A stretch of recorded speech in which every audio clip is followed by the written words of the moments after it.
The doors of the Galactic Council Chamber weighed more than a human starship.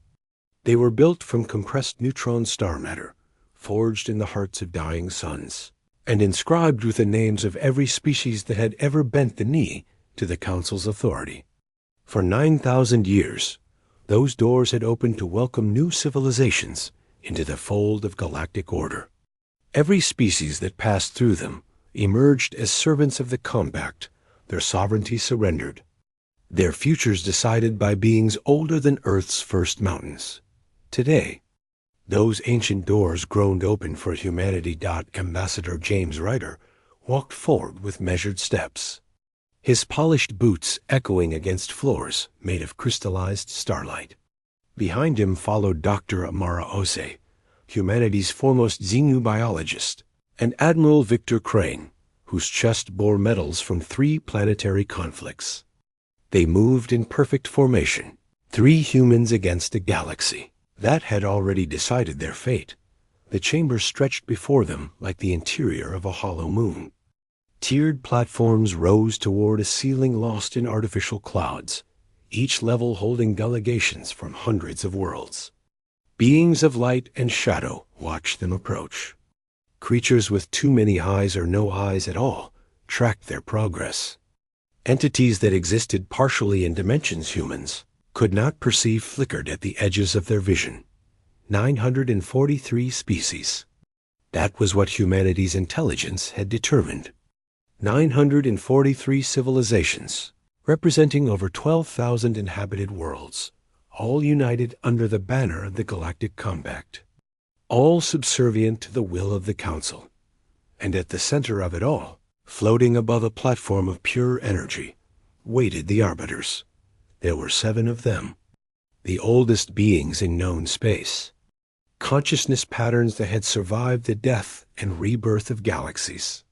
They appeared as spheres of shifting light, each one containing the accumulated wisdom of civilizations that had risen and fallen before. Earth's sun had ignited. The central arbiter, the one called Primarch Vorthen, expanded to twice its normal size as the humans approached.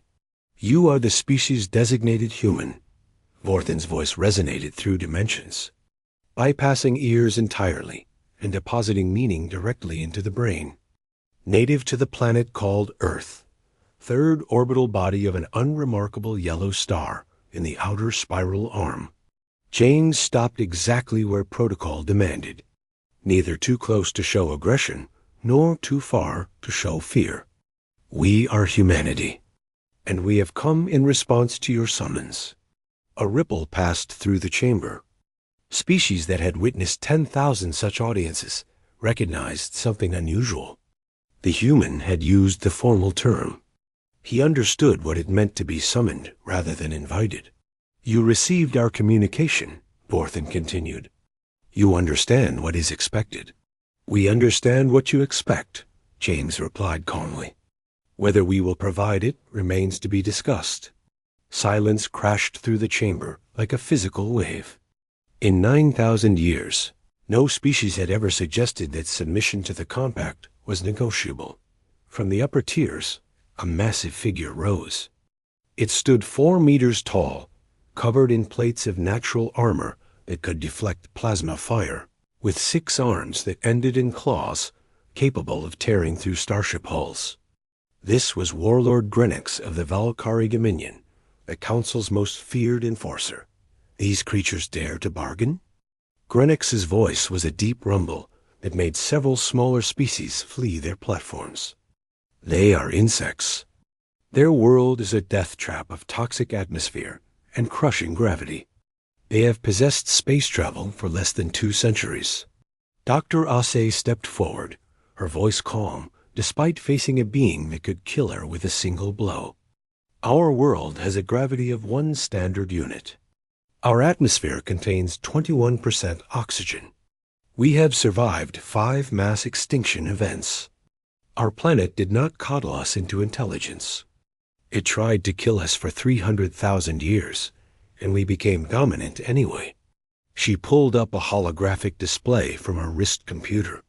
Images flickered across the chamber, showing Earth's history.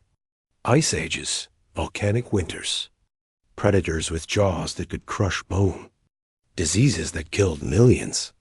We evolved not as the strongest creatures on our world, Osei continued, but as the most adaptable, the most persistent, the most stubbornly unwilling to accept death as inevitable.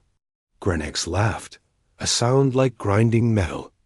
Pretty words from a species that would shatter under a single Valkyrie assault squad. Perhaps Admiral Crane spoke for the first time. His voice was quiet, but it carried across the vast chamber with surprising clarity. But I wonder, Warlord, how many of your assault squads you would be willing to lose to prove that point. The chamber went absolutely still. Crane continued, his weathered face betraying nothing.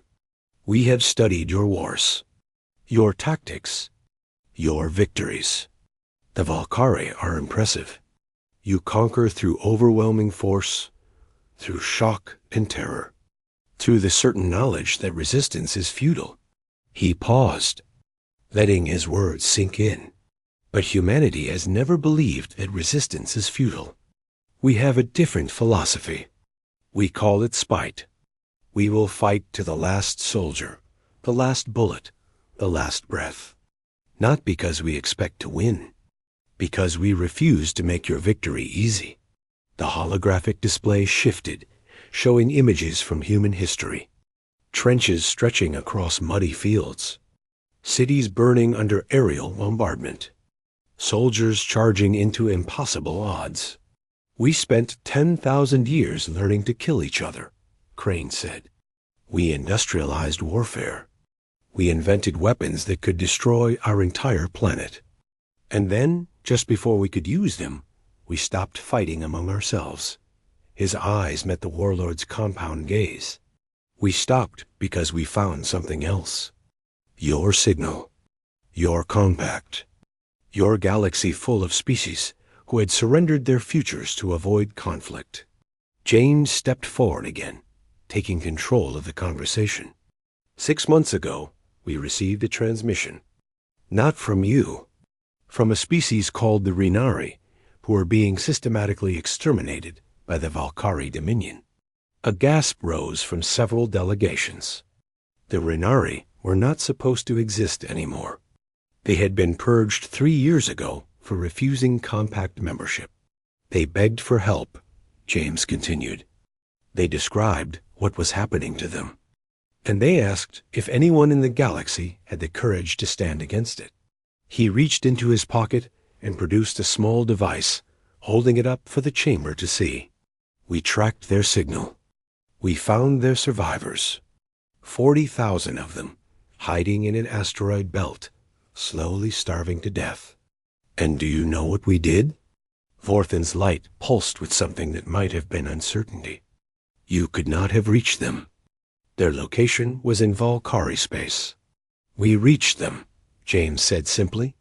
We sent ships through routes your navigation charts said were impossible.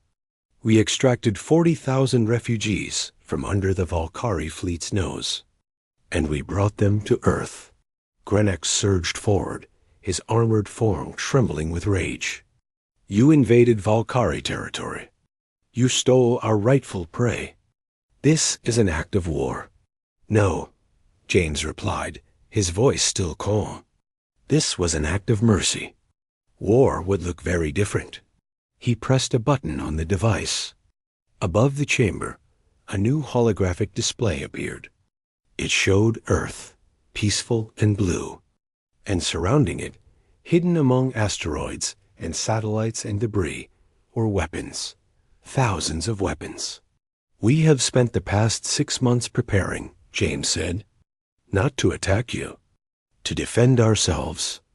Every asteroid in our system has been converted into a kinetic weapon platform. Every satellite carries nuclear devices. Every ship we own has been armed. He looked around the chamber, meeting the eyes and sensors and other organs of 943 species. We did not come here to submit. We came here to deliver a message. The display shifted again, showing a map of the galaxy. Certain points were highlighted, scattered across compact space. The Rinari were not the only species to send distress signals. They were simply the first we received.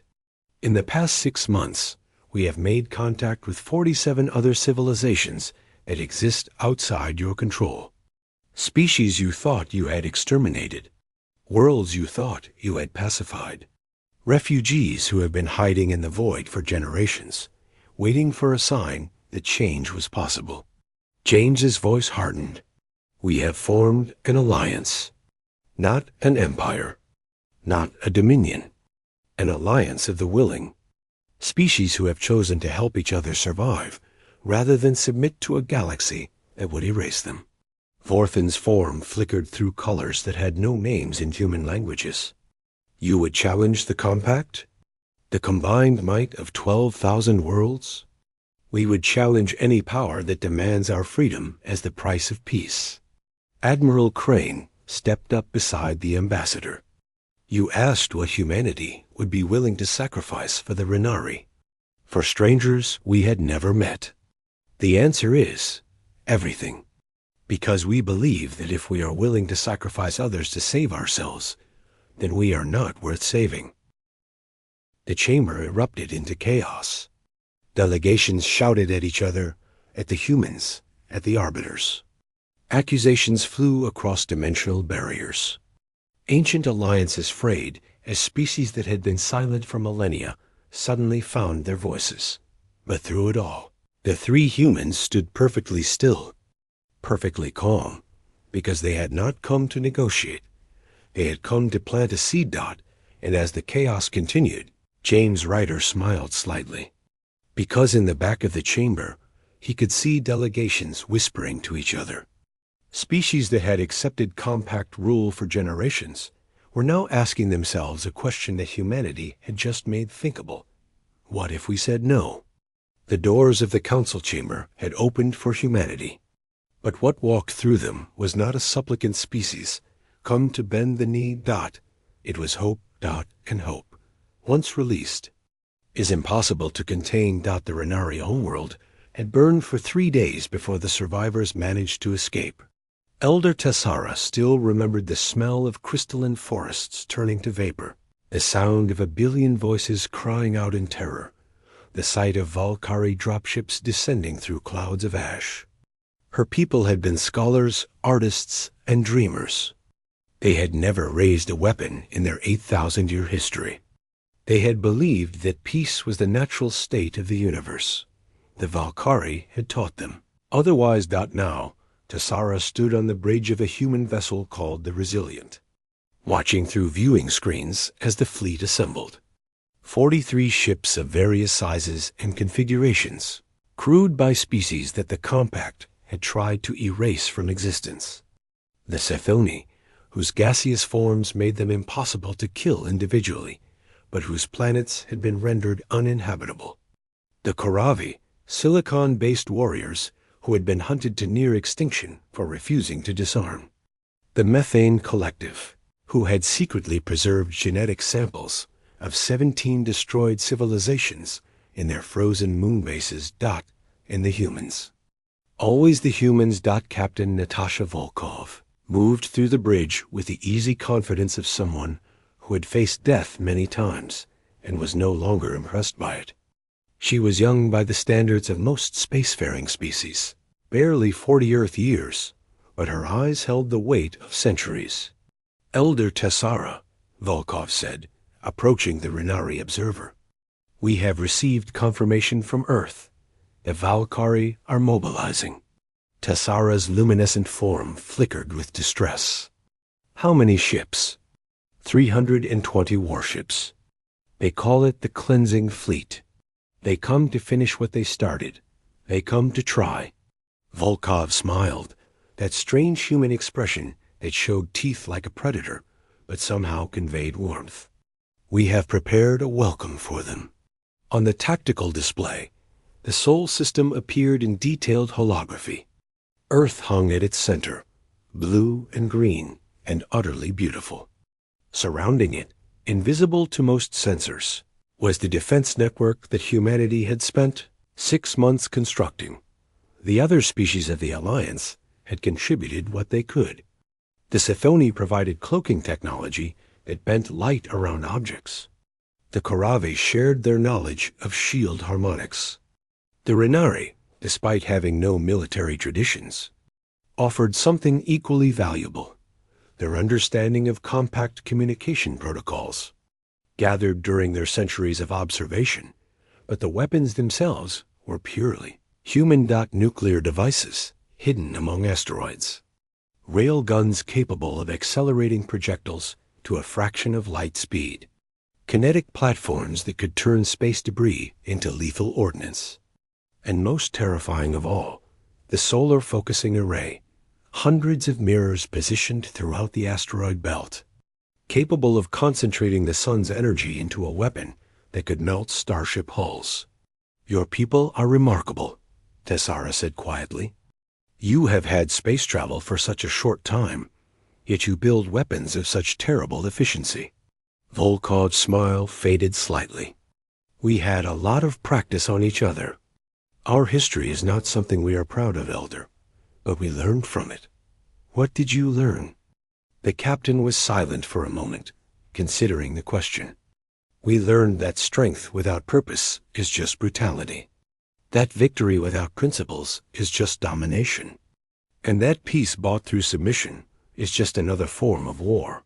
She turned to face the tactical display. "The Valkyrie believe they understand warfare.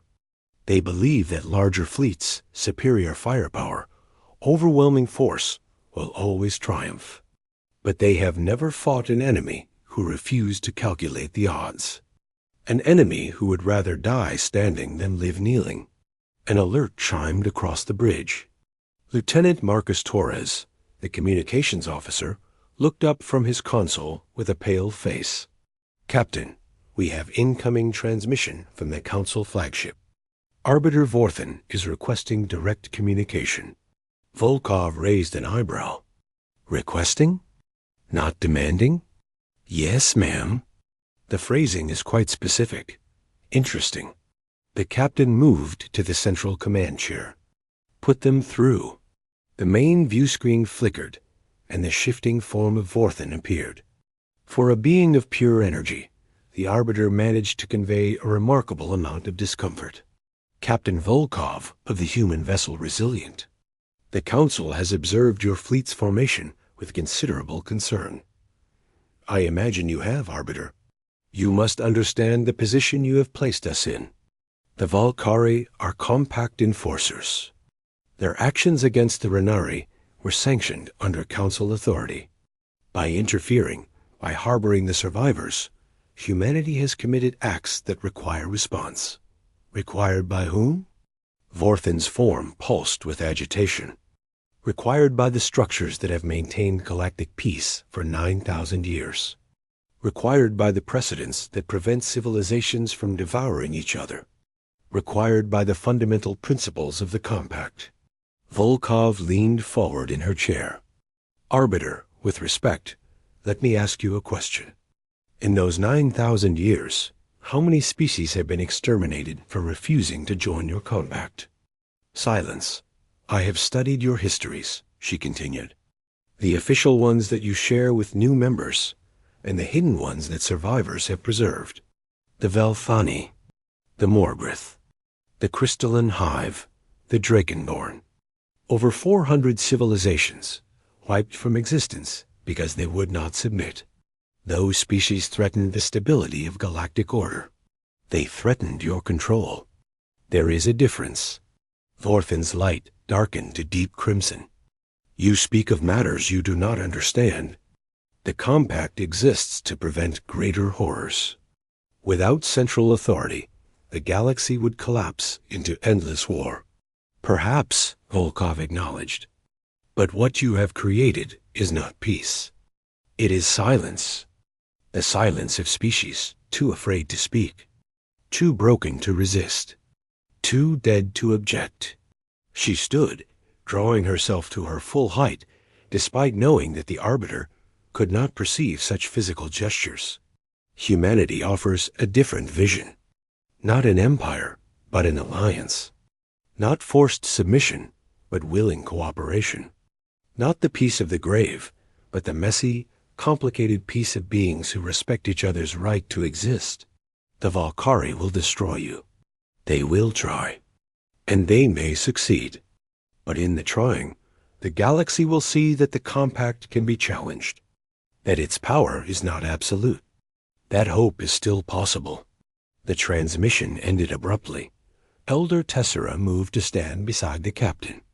You have made powerful enemies. We already had powerful enemies. Now at least we have them in the open. The next 30 hours passed in tense preparation. The Alliance fleet distributed itself throughout the outer system, each ship assigned to specific positions in the defense plan. Human vessels formed the core of the strategy, their crews trained in tactics that no other species had ever employed. On Earth, 3 billion people waited. They knew what was coming. The governments had not tried to hide it. Instead, they had asked for volunteers. They received 7 billion responses. Every person who could hold a weapon had been trained. Every building that could shelter civilians had been reinforced. Every factory had been converted to war production. Humanity faced extinction, and it had chosen to face it standing. The Valkyrie fleet emerged from hyperspace at the edge of the Sol system exactly 72 hours after the Council Chamber confrontation. 320 warships, each one capable of reducing a city to slag, arranged in the traditional Valkyrie conquest formation, a sphere of overwhelming force, designed to crush resistance through sheer terror. Warlord Grenex stood on the bridge of his flagship, the Crusher of Hope, surveying his forces with satisfaction. This would be a quick campaign. The humans were clever, certainly. Their rescue of the Renari had demonstrated unexpected capability. But they were still a young species with limited resources, facing the most powerful military force in the galaxy. All ships report ready, Warlord, his second-in-command reported. We can begin the approach. Good. Standard extermination protocol.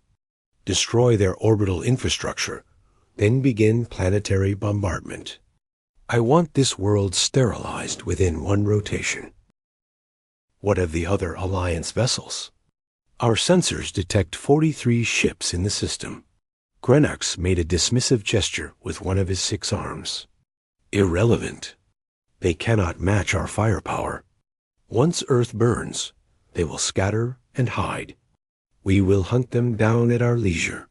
The fleet began its approach. They passed the orbit of Neptune without incident. Then Uranus. Then Saturn. The humans made no move to intercept, no attempt to negotiate. They simply waited. Grenex felt the first stirring of unease. Species facing extinction typically tried something. Desperate attacks. Pleading transmissions. Offers of surrender. The humans did nothing. Jupiter's orbit passed. Then the asteroid belt dot, and then the sun seemed to shift. Hundreds of mirrors that had been invisible, against the backdrop of space, suddenly aligned. Solar energy that had been diffused across millions of kilometers, focused into a single beam of concentrated fire. The first. Valkyrie ships never knew what killed them. One moment they were cruising toward easy victory. The next, they were expanding clouds of superheated metal.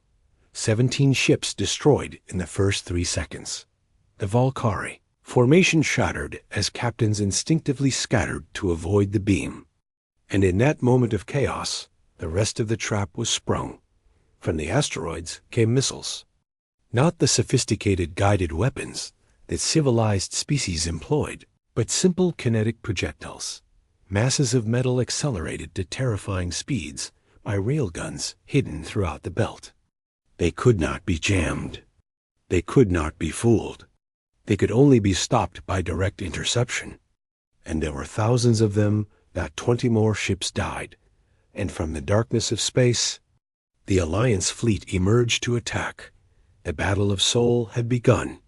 On the bridge of the Resilient, Captain Volkov watched her displays with fierce concentration. The plan was working. The Valkyrie were confused, scattered, responding exactly as predicted. But she knew this was only the beginning. The Valkyrie still outnumbered them 5-1. The initial shock would fade, and then the real fighting would start. All ships, she broadcast to the Alliance fleet, execute Phase 2. Hit them hard, then withdraw to secondary positions. Make them chase us. Because that was the human way of war. Not standing formations and decisive battles. Ambushes, traps, attrition, making. The enemy pay for every meter of advance in blood and fire. Valkyrie wanted a fight. Humanity was going to give them one. They would never forget. Warlord. Grenex had conquered 37 worlds. He had watched species surrender at the mere sight of his fleet. He had crushed rebellions that lasted generations. Broken warriors who had trained for combat since birth. Exterminated civilizations that had existed for millennia before his ancestors first walked upright. He had never faced anything like this. The humans did not fight like proper enemies. They did not form battle lines. They did not engage in honorable combat. They appeared from nowhere, struck with impossible precision, and vanished before his ships could respond. 53 vessels lost in the first hour. Not to superior firepower or advanced technology, but to rocks. Simple masses of metal, accelerated to speeds that made them impossible to track, punching through armor designed to withstand plasma cannons.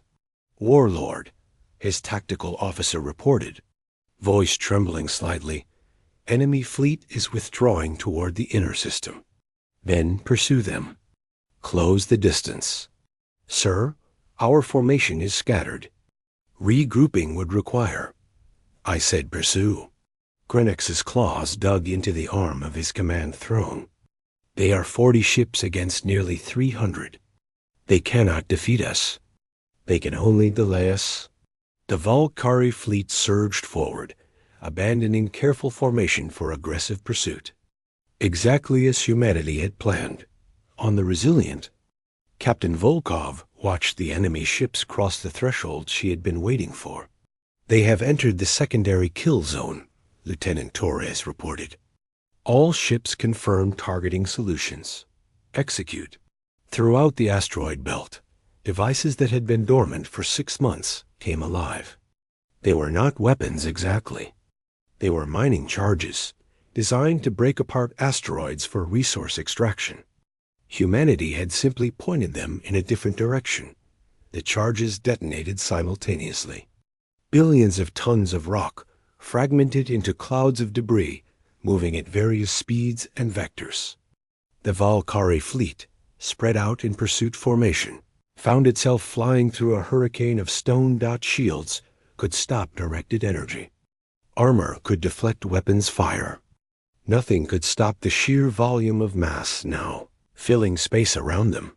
Ships that survived the initial wave found their sensors blinded, their navigation systems confused, their formations completely broken.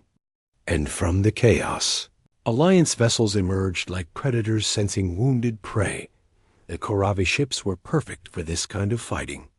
Their silicon-based crews could survive impacts that would kill organic beings instantly. They used their vessels as battering rams, crashing into Valkyrie ships and disgorging warriors who tore through hulls with crystalline claws. The Sithoni could not fight directly, but their mastery of cloaking technology meant they could guide Alliance ships through the debris field while leaving Valkyrie, navigators blind, and the humans did what humans had always done best. They adapted. Commander Daniel Park led a squadron of converted cargo vessels, each one loaded with improvised weapons. They had no shields, minimal armor, and crews of volunteers who knew they probably would not survive the day. But they had something the Valkyrie lacked, the willingness to trade their lives for something they believed in. All ships, this is Park. We are beginning attack run on the Crusher of Hope. Stick to the plan. Keep them off our backs as long as you can. His squadron dove through the debris field, using the chaos as cover. Valkyrie point defense systems tried to track them. But the combination of debris, Sethoni jamming, and the sheer audacity of the approach made targeting nearly impossible. They lost 2 ships in the first 30 seconds, 3 more in the next minute. But the survivors pressed on. Park's vessel, the Little Giant, close to within 2 kilometers of Grenix's flagship before the Valkyrie finally managed to lock weapons on it. "Sir, we have firing solution. Fire everything." The Little Giant unleashed its payload, not missiles or plasma, but simple magnetic grapples trailing heavy cables. They attached to the Crusher of Hope's hull, and Park's ship immediately went to full reverse thrust. For a moment, nothing happened. The flagship outmassed Park's vessel by a factor of thousands. But the cables were not meant to move the ship. They were meant to anchor it from behind the flagship. Moving at a velocity that should have been impossible came a single asteroid, one of the largest in the belt, 3 kilometers across, accelerated by every remaining charge humanity had planted on it. Grenix saw it coming. He had perhaps 10 seconds to comprehend what was about to happen. All power to forward shields. Brace for... The asteroid struck Dot. It did not destroy the Crusher of Hope. The flagship was too massive, too well armored for even that impact to annihilate it. But it crushed the forward third of the ship, killed 2/3 of the crew, and sent the remainder spinning helplessly through space. Grenix survived, barely. He pulled himself from the wreckage of his command deck to find his fleet in chaos. The death of the flagship had broken the Valkyrie command structure. Captains were acting independently, some still pressing the attack, others beginning to withdraw. "This is Warlord Grenix to all ships," he broadcast, his voice hoarse with pain and fury. "Regroup at coordinates 773. We will reform and complete our mission." But even as he gave the order, he knew something had changed. The Valkyrie had never lost a flagship in combat, never suffered this kind of casualties against an inferior force, never been made to look like fools by a species that had barely left their home planet. And every ship in the galaxy with a communications system was watching. On Earth, the initial panic had given way to grim determination. President Helena Cross stood in the command bunker beneath the Andes Mountains, watching feeds from every front. "Casualty reports," she requested. General Abraham Foster checked his displays. "We have lost approximately 40% of our orbital defense platforms. 17 Alliance ships destroyed or disabled. Human casualties in the orbital engagement exceed 12,000. Helena closed her eyes for a moment. 12,000 lives. Each one a person with family, dreams, fears. Each one gone forever. And the enemy? 114 Valkyrie vessels confirmed destroyed. Another 47 damaged. The flagship is crippled." Foster paused. "Madam President, we are actually winning. We are surviving. There is a difference." Helena turned to face her assembled commanders. "The Valkyrie will regroup. They still outnumber us. And once they recover from the shock, they will adapt their tactics. What do you recommend?" "We press the advantage. Hit them before they can reform." She pulled up a tactical display. "Order the reserve fleet to launch everything we have left, and contact Captain Volkov.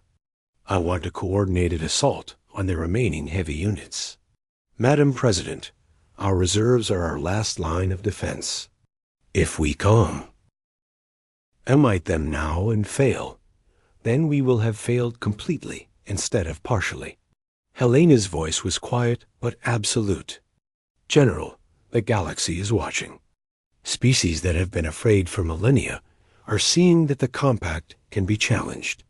If we hold back now, if we let the Valkyrie recover and overwhelm us, that hope dies with us." She looked at the display, at the scattered dots representing enemy ships, at the thin line of Alliance vessels between them and Earth. "We did not start this fight to survive. We started it because some things matter more than survival. The Renari did not ask us to calculate the odds before saving them. They asked if anyone had the courage to help. Her jaw set. Today, the galaxy learns what human courage looks like. Launch the reserves. 3 hours later, the Battle of Sol entered its final phase. The Alliance fleet, reinforced by every remaining human vessel, surrounded the damaged Valkyrie formation. It was not a fair fight by any traditional measure. The Valkyrie still possessed superior firepower, better armor, more experienced crews, but they were shaken. Their warlord was injured and raging. Their chain of command was fractured. And they were facing an enemy that simply refused to break. Captain Volkov led the final assault personally. The Resilient had taken heavy damage in the fighting, with half its weapons offline and emergency patches covering 3 hull breaches. But its engines still worked, and its crew still fought. All ships, this is Volkov. We end this now. For the Renari. For the species they erased.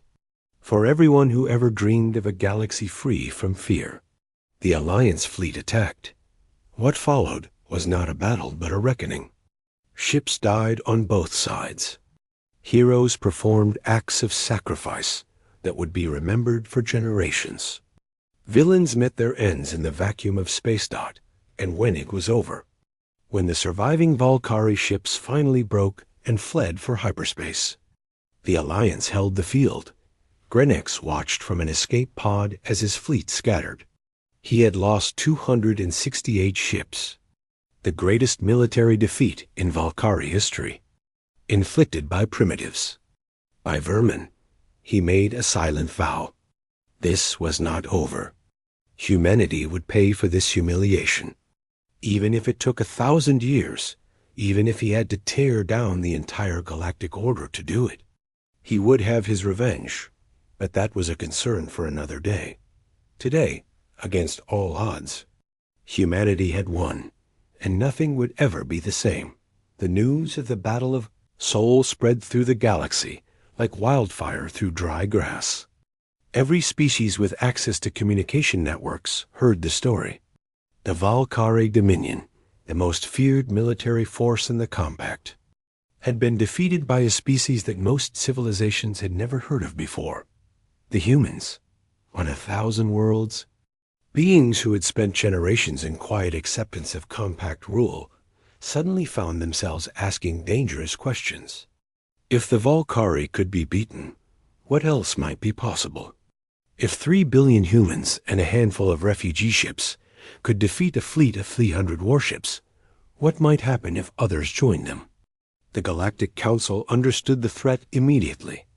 Arbiter Vorthen convened an emergency session, the first of its kind in over 4,000 years. All 7 arbiters manifested in the central chamber, their combined energy creating patterns that made lesser beings physically ill to observe. The situation has become critical. Vorthen addressed the assembled delegations. The Valkyrie failure has destabilized confidence in Compact authority. We are receiving reports of civil unrest on 47 worlds. 3 species have formally requested information about the human alliance. Then we must respond with overwhelming force, declared Arbiter Thiessen, whose energies burned with martial fury. Send every available fleet to Sol. Sterilize the human homeworld. Make an example that no species will forget. Such action would require committing resources from across Compact space, cautioned Arbiter Melera, the most ancient of the 7. It would leave border regions undefended, and there is no guarantee of success. The Valkyrie tried overwhelming force. They lost. Then we offer terms, suggested Arbiter Corvin. The humans have proven their strength. Perhaps they can be integrated into the Compact on favorable conditions. A strong ally is better than a determined enemy. You would reward their defiance? Thiesen's form crackled with outrage. You would invite other species to challenge us in hopes of gaining similar treatment. The debate continued for hours. arguments flowing back and forth across dimensions.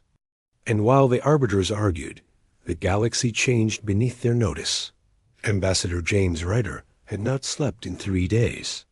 The victory at Sol had been only the beginning. Now came the harder work, building something that could survive the inevitable. Compact response. He stood in what had once been a cargo hold aboard the Resilient, now converted into a makeshift conference chamber. Around him sat representatives of 67 species, the original Alliance members, plus 24 civilizations that had made contact in the week since the battle. They were a diverse assembly, beings of silicon and carbon and stranger substances, creatures that breathed oxygen, methane, hydrogen, or nothing at all, minds that processed reality in ways incomprehensible to human cognition. But they all shared one thing. They had chosen hope over fear. "The compact will respond," James said, addressing the assembly. "We have perhaps 6 months before they can organize a force capable of threatening Sol. We must use that time wisely." Elder Tassara of the Renari spoke next. "What do you propose?" "An expansion of the Alliance. Not through conquest, but through example. We proved that the compact can be challenged. Now we must prove that there is an alternative worth fighting for." A representative of the Methane Collective, manifesting as a contained cloud of pale blue gas, asked the crucial question. "What makes your alternative better than the compact?" "They also promise peace and stability." James nodded, having expected this challenge. "The compact offers peace through submission, stability through conformity. Any species that refuses to fit their model is eliminated. That is not peace. That is imprisonment." He activated a holographic display showing the galaxy. 12,000 compact worlds glowed with soft blue light, but scattered among them, highlighted in red, were hundreds of other points. These are the species the compact tried to erase. Some are extinct. Some survive in hiding. Some, like the Renari, were rescued at the last moment. The compact calls them threats to stability. We call them proof that diversity cannot be destroyed, that the desire for freedom cannot be bred or beaten out of existence. He met the eyes of every delegation in turn. The Alliance offers something different. Not uniformity, but cooperation. Not submission, but mutual respect. We do not demand that you become like us. We ask only that you agree to certain basic principles, that no species will be exterminated for refusing to join, that disputes will be resolved through negotiation rather than annihilation, that every civilization has the right to determine its own future." "Pretty words," said a being called Thornax, whose crystalline form had been forged in the hearts of neutron stars. "But the compact has the largest military force in the galaxy. Your principles will not stop plasma cannons." "No," James agreed, "but principles give us something to fight for." The Valkyrie had superior numbers, superior weapons, superior training.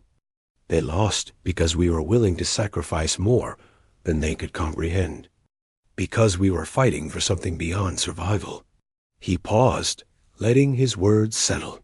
"The compact maintains control through fear. Fear of the Valkyrie. Fear of extermination. Fear of standing alone against impossible odds. But fear is a fragile foundation. The moment someone proves it is misplaced, the entire structure begins to crack." Admiral Crane stepped forward to add his perspective. "In human history, we have seen empires fall many times. The pattern is always the same. The empire grows too large to control directly. It relies on fear and local enforcers to maintain order. And when someone proves those enforcers can be defeated, the subject peoples realize that rebellion is possible." He gestured at the assembled delegations. "That is what is happening now. Across the galaxy, species are waking up. They are asking questions that were unthinkable a month ago. And the compact cannot be everywhere at once. Over the following weeks, The alliance grew. Some species joined openly, sending delegates to the new council being established on Earth. Others remained publicly loyal to the compact while secretly providing intelligence, supplies, and support. A network of resistance began to form, spanning thousands of light years, united not by common biology or history, but by common purpose. Dr. Amara O.C. led the scientific cooperation efforts. She established protocols for sharing technology between species with wildly different capabilities, creating hybrid systems that combined the best innovations of dozen civilizations. Human improvisation, Karavi durability, Sethoni stealth, Renari data processing. Each species contributed what they could, and the whole became greater than the sum of its parts. Captain Volkov organized the military preparations. She knew the compact would eventually bring overwhelming force.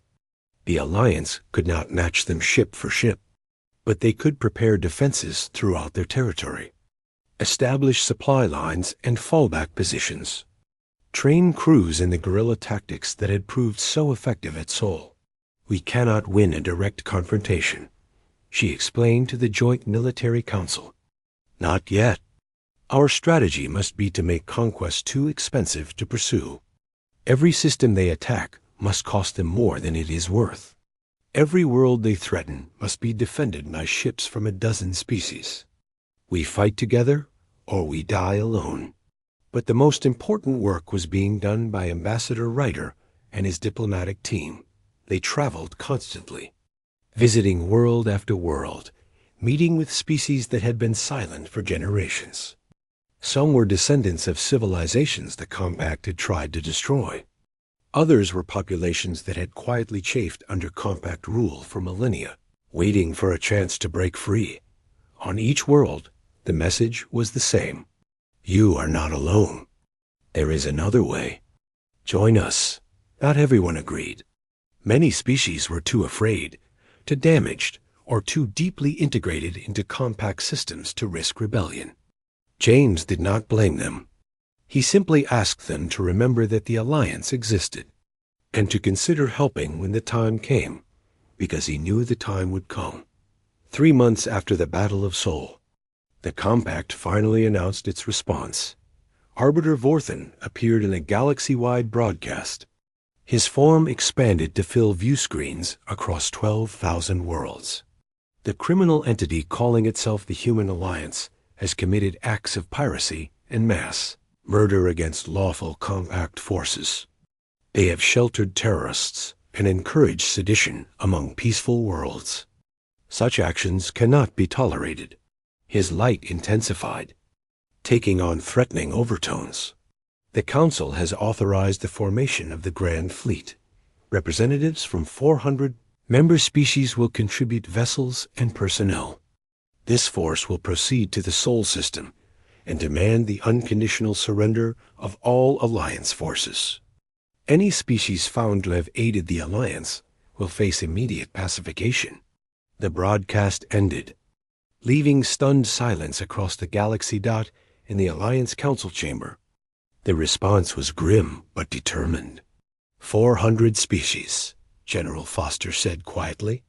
Even if most contributions are token, that could mean over 1,000 warships. Perhaps as many as 2,000. Then we prepare for 2,000, Volkov replied. The strategy does not change. We make them pay for every meter. We bleed them until they break. James stood at the window, looking out at the stars. Somewhere out there, the largest military force in galactic history was being assembled to destroy everything they had built. They are afraid, he said softly. Vorthen, the Arbiters, the compact leadership. They are terrified of what we represent. Not our military strength. Our ideas. He turned to face the Council. As long as the Alliance exists, every oppressed species in the galaxy has proof that another way is possible. The compact has survived for 9,000 years by convincing everyone that resistance is futile. We have shown that it is not. So what do we do? Tessara asked, James smiled. It was not a happy expression, but it held something fierce and unbreakable. We survive. Whatever they send, whatever they do, we survive and we fight, and we keep proving that they are wrong. Every day the Alliance exists is a day their authority crumbles. Every battle we endure is a message to the galaxy. He stood straighter, drawing on reserves of determination that seemed beyond human capacity. The Compact is sending a grand fleet to destroy us. Let them come. Let them throw everything they have at humanity and our allies. Because even if they win, even if they burn every Alliance world to ash, they will have proven our point. His voice carried absolute conviction. We are not fighting to survive. We are fighting to show the galaxy that the future is not written. That hope is stronger than fear. That freedom is worth dying for. Around the chamber, beings from 67 species straightened. Some were warriors, some were scholars, some were creatures whose psychology humans could barely comprehend. But in that moment, they all shared a single truth. They were not going to surrender. They were not going to break. They were going to fight and whatever happened next. The galaxy would never forget what they had done. The Grand Fleet arrived at the edge of the Sol system like a swarm of angry stars. 1,723 warships, drawn from 400 species, representing the combined military might of 12,000 worlds. It was the largest armada ever assembled in galactic history, created for a single purpose, to erase humanity and everyone who had stood beside them. Admiral Crane stood on the bridge of the Defiant Hope, humanity's new flagship, watching the enemy formation fill his tactical displays. Behind him, 300 Alliance vessels held their positions. Warriors from 42 species, volunteers who had chosen to face annihilation rather than abandon their new allies. They outnumber us almost 6-1. Captain Volkov observed from her position at tactical. Better odds than the first battle, Crane replied calmly. We were outnumbered 8-1 then. We had more tricks then. We have new tricks now. The communication system crackled. Arbiter Vorthen's voice filled the bridge, broadcasting on all frequencies. Human forces. Your position is hopeless. You face the combined might of civilized space. Surrender now, and the Council may show mercy. Resist, and you will be utterly destroyed. Crane looked at his crew. Humans, Renari, Koravi, and a dozen other species. All watching him. All waiting for his response. Arbiter Vorthen, he said, his voice steady. You offer us mercy.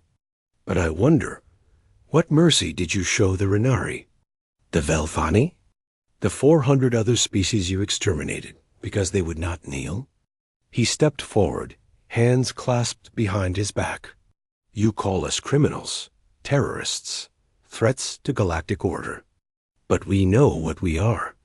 We are the species that said no, the ones who refused to accept that the strong have the right to destroy the weak, the ones who believe that every civilization deserves the chance to determine its own fate. His voice hardened. You have brought a grand fleet to crush us. You have assembled the greatest military force in history. And you think that proves your power? He smiled grimly. All it proves is your fear. The channel closed. For a long moment, silence held the bridge. Then Ambassador Reader's voice came through the internal communication system from his position in the Fleet Command Center. Admiral, it is time. Understood. Crane turned to his crew. All hands battle stations. This is the fight we have been preparing for. Whatever happens today, know that you have already done something remarkable. You have shown the galaxy that courage can triumph over cruelty. That hope can survive despair. That even against impossible odds, some things are worth fighting for. He straightened to his full height. Today we teach the Compact one final lesson, that humanity does not surrender, that we do not break, that we will fight to the last ship, the last weapon, the last breath, not because we expect to win, but because we refuse to let them win easily. Around him, officers of multiple species nodded grimly. They knew the odds. They had chosen to face them anyway. All ships, Crane broadcast to the fleet, execute Plan Prometheus. The Grand Fleet advanced, confident in overwhelming numbers. They expected the Alliance to fight defensively, to try to protect Earth as long as possible before inevitable defeat. Instead, the Alliance attacked. 300 ships surged forward, splitting into dozens of small groups that struck at different points in the compact formation. It was chaos incarnate, impossible to track, impossible to counter with traditional fleet tactics. The first hour of the battle was carnage. Alliance ships died by the dozens. But for every one that fell, 3 compact vessels were crippled or destroyed. Human ingenuity, combined with technologies from 40 species, created combinations no one had ever seen before. Karavi warriors teleported onto enemy bridges. Sithoni cloaking fields hid Alliance ships until they were inside compact shield ranges. Renari data networks coordinated attacks with perfect precision, but it was not enough. Slowly, inevitably, the Grand Fleet's numbers began to tell. Alliance ships were pushed back, their formations broken, their coordination disrupted. The defensive positions around Earth began to collapse. On the bridge of the Defiant Hope, Admiral Crane watched his fleet die. Outer defense line has fallen, an officer reported. Inner defenses down to 40% capacity. Estimated time to total collapse, 90 minutes. 90 minutes. That was how long humanity had left, unless the plan worked. Status of Project Beacon? Crane asked. Ambassador Ryder reports all transmitters are ready. Waiting for your authorization. Crane nodded slowly. Project Beacon was humanity's final gamble. 6 months ago, when the Renari survivors had first arrived on Earth, they had shared something beyond their own history. They had shared the histories of dozens of other species that the Compact had tried to erase, locations of hidden survivors, frequencies of Ecrit communication networks, protocols for contacting civilizations that officially no longer existed. Humanity had spent those 6 months reaching out, not just to potential allies, but to everyone. Every species in the Compact that had ever chafed under Council rule. Every world that had lost loved ones to Volcari enforcement. Every civilization that had secretly dreamed of freedom. They had not asked for help. They had only asked to be watched. Do it, Crane said. Across the Sol system, hidden transmitters came to life.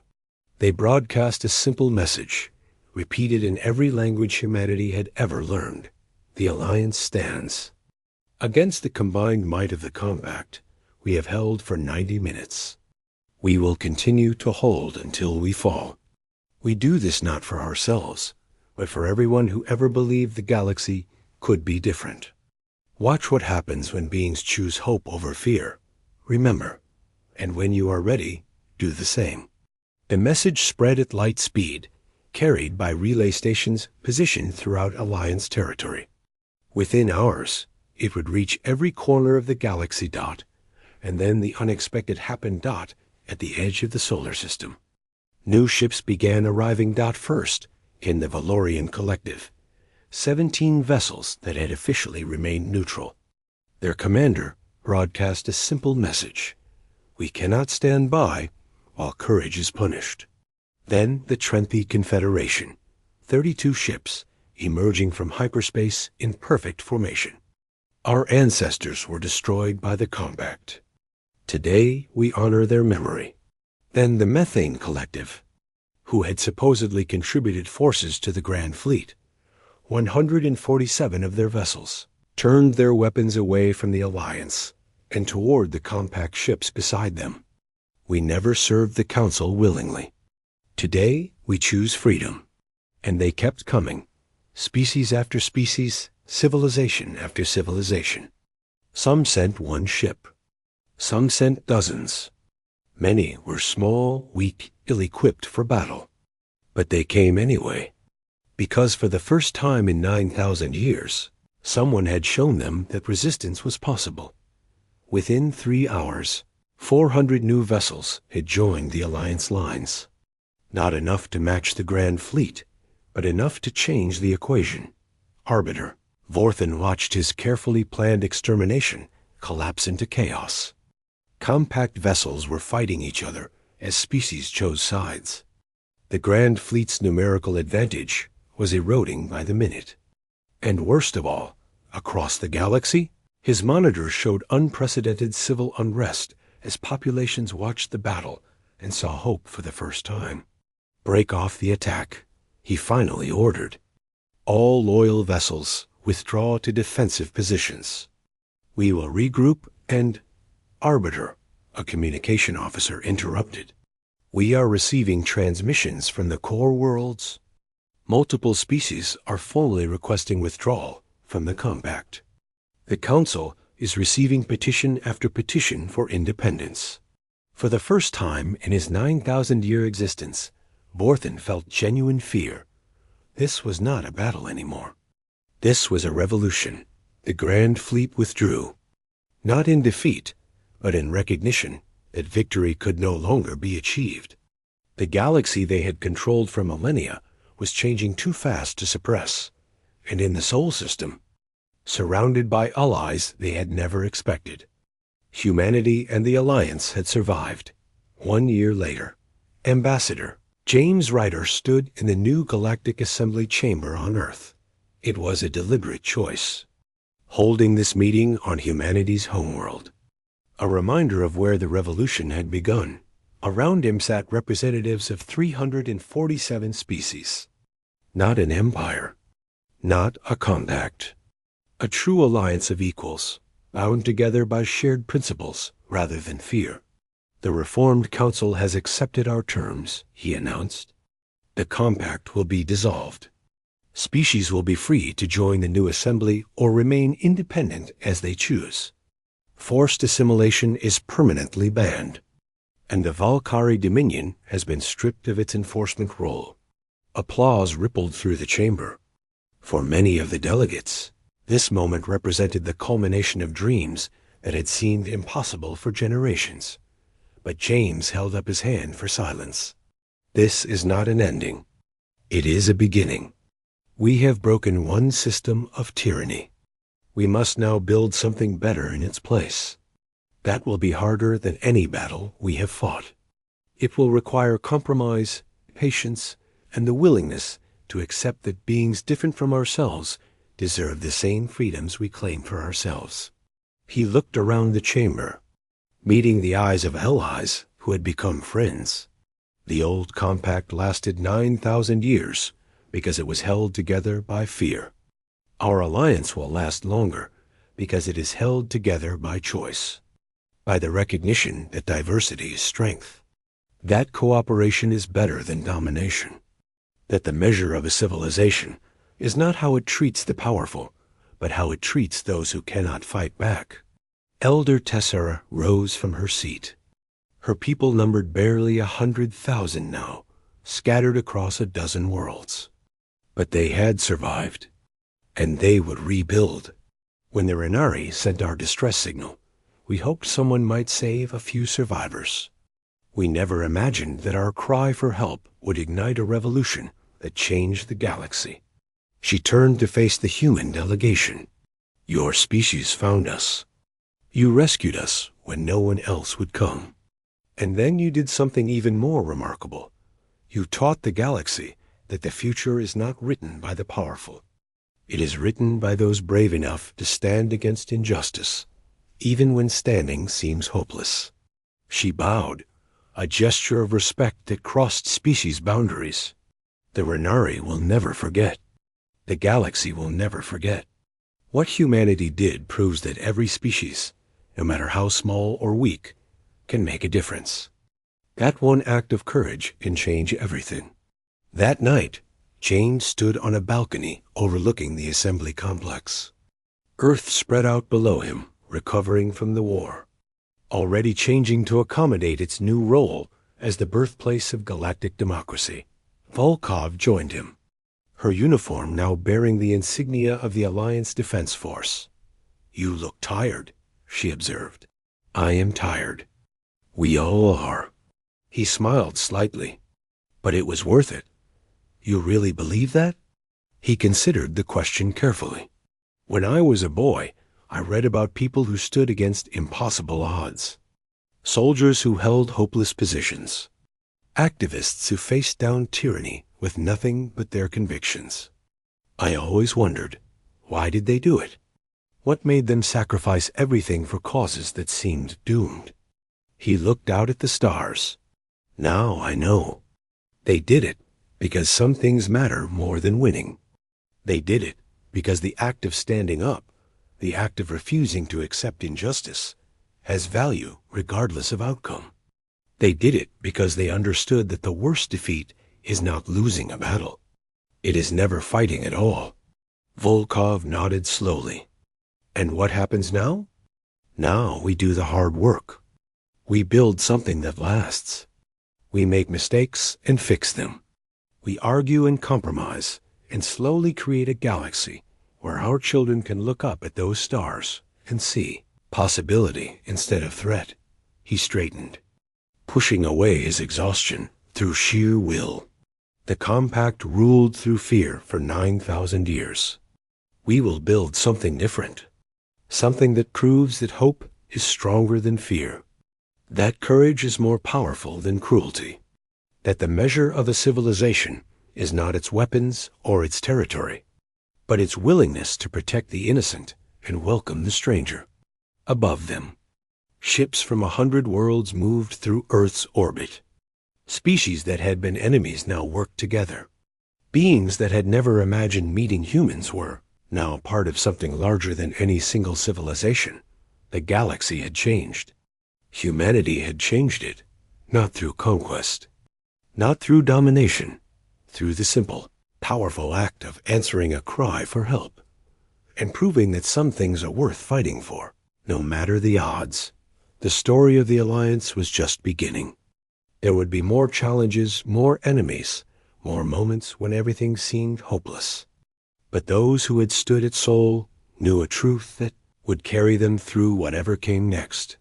They were not alone. They had each other. And together, they could change the universe.